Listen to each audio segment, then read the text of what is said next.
C'est un rapport essentiel pour nos agriculteurs qui a été remis au Premier ministre cette semaine, un rapport intitulé « Identification et accompagnement des agriculteurs en difficulté et prévention du suicide ». Nous sommes en compagnie du rapporteur, Olivier Damézin, député LAREM du Lot-et-Garonne. Olivier Damézin, bonjour.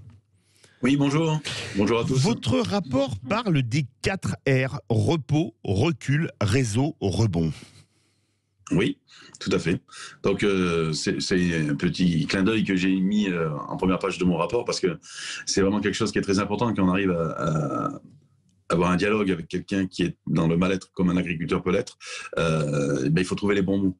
Et les bons mots, j'entends parler qu'il y en a certains me disent on aurait pu parler de revenus.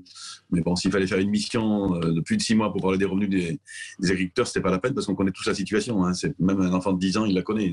Les agriculteurs ne gagnent pas leur vie, malheureusement, par rapport au travail qu'ils fournissent. On a des éleveurs qui travaillent 70 heures par semaine pour 500 euros. 70 heures par semaine pour 500 revenus mensuels. Donc, c'est quand même un scandale. Dans le pays, il faut oser le dire. C'est impossible de continuer comme ça. Donc, les 4 R, il faut que l'agriculteur puisse prendre du repos. Il puisse se reposer. Dire à un agriculteur qui se repose, c'est limite un gros mot. Vu le travail qu'ils ont, l'activité qu'ils ont. Donc, de lui dire ça, mais il faut quand même qu'il arrive à se reposer parce que sinon, il va craquer, justement. Et c'est là où c'est un problème. Il y a des gens qui ne prennent jamais de vacances. Ça, c'est vrai. J'ai discuté avec des agriculteurs qui ne sont jamais partis en vacances. Donc, il faut vraiment leur dire, reposez-vous. Hein, et il faut trouver des solutions pour ça. Donc, ça fera partie peut-être de la discussion plus tard. Mais après, le deuxième R, c'est excusez-moi. Le recul, oui, si vous voulez.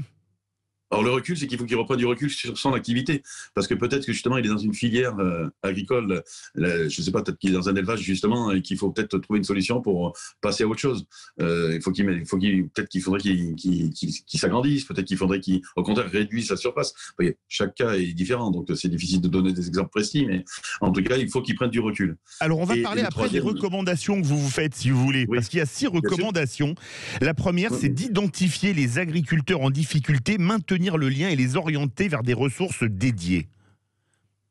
Ça, c'est important, l'identification de ceux qui sont en difficulté.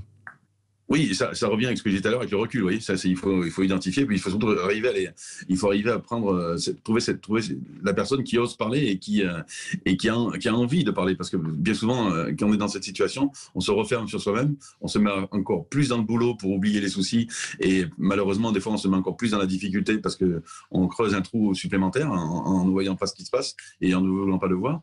Vous savez, moi, j'ai eu des témoignages d'agriculteurs qui disaient qu'ils ne répondaient plus au téléphone quand ils voyaient la banque qui appelait ou la MSA. Et qui n'ouvrait plus la boîte aux lettres et qui refusait les recommander et qui ne les ouvrait pas. Ah oui. J'ai même eu un témoignage d'un agriculteur qui a failli se suicider parce qu'il avait reçu un recommandé et il n'osait pas l'ouvrir. Heureusement, c'était un mercredi, il y avait ses enfants, donc il a quand même fini pour l'ouvrir, un recommandé parce qu'on lui réclamait 7,50 €. Ah oui, et effectivement. Cette personne, elle a failli se suicider pour 7,50 €. Ce qui est complètement fou. Justement, vous parlez dans votre deuxième recommandation de mobiliser et former je vous cite, des sentinelles. Des sentinelles pour vérifier que ce type de drame ne puisse plus se reproduire. D'accord. Alors, si vous voulez, il y a déjà un réseau Sentinelle qui existe au niveau du bénévolat. Hein. C'est une très bonne organisation, ça s'appelle Agri Sentinelle. Mais moi, je pense qu'il faut développer au niveau national ce système. C'est qu'il y ait vraiment... vous avez le vétérinaire qui vient chez l'éleveur, il voit qu'il va pas bien. Vous avez le facteur qui le voit. Oui. Vous avez le technicien agricole qui passe. Vous avez toute une série de personnes. Le seul problème, c'est que des fois, ils ne savent pas à qui s'adresser. Et donc, moi, ce que je voudrais, c'est qu'on ait un référent départemental qui chapeaute une équipe. Ce qui existe déjà, il y a des cellules, mais c'est pas... Si vous voulez, il n'y a pas assez de cohérence entre toutes ces structures qui existent. Donc, il faut mettre ça en place. Et c'est ce que je dis et que je répète sans arrêt, c'est qu'il ne faut pas attendre un projet de loi. Il faut le faire de suite. Et c'est pour ça que dès la remise de mon rapport au Premier ministre mardi, j'ai rencontré le ministre Julien Denormandie mercredi. Et on est déjà parti sur les pistes de travail, sur 3 axes, sur les 29 propositions. Il y a notamment, vous voulez coordonner les acteurs de la prévention, on en parlait, les sentinelles, et accompagner les agriculteurs en difficulté. Et est-ce que vous n'avez pas peur qu'on vous reproche que c'est un peu l'État nounou finalement? Non, parce qu'il y a beaucoup de... que j'ai dit tout à l'heure, il y a aussi il y a les élus, on ne les a pas cités, mais qui est mieux qu'un maire d'une commune rurale sait les problématiques de ses habitants. Donc lui, le problème, bien souvent, moi je l'ai vécu. Hein, j'ai vécu un agriculteur qui m'a appelé, j'essaie d'aller vite dans mes explications, qui m'a appelé, qui m'a dit qu'il allait se suicider. Et il était dans le nord de la France, je ne savais pas trop comment faire. Donc s'il y a ce système qui est en place, qui est bien référencé, que les élus peuvent y avoir droit, on peut prévenir la personne. Ce qu'il faut faire attention, c'est qu'il ne faut pas non plus qu'il y ait des gens qui profitent du mal-être de quelqu'un pour téléphoner et le mettre encore plus dans la difficulté. Ça, Ça, c'est évident. Vous parlez également de communiquer de façon positive sur l'agriculture auprès du grand public. Oh, je suis bien d'accord avec vous, il y en a marre de l'agribashing.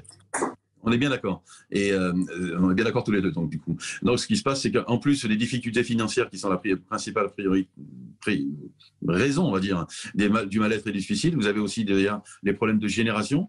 Quand vous avez une succession, hein, on le voit bien dans le film d'Adore Bergeron, hein, Absolument. il y a le problème financier, mais il y a aussi le problème de génération. Et vous avez aussi après donc l'agribashing qui est arrivé. Alors ça, c'est la nouveauté depuis 5-10 ans. Et ça, c'est une catastrophe aux agriculteurs. J'ai des témoignages d'agriculteurs qui vont avec une batte de baseball ou une branche ou même un fusil dans leur tracteur ou dans leur moissonneuse parce ils se sont fait agresser. Ils ont peur de repartir. D'ailleurs, il y a encore un exemple, pas plus tard. Très rapidement, oui.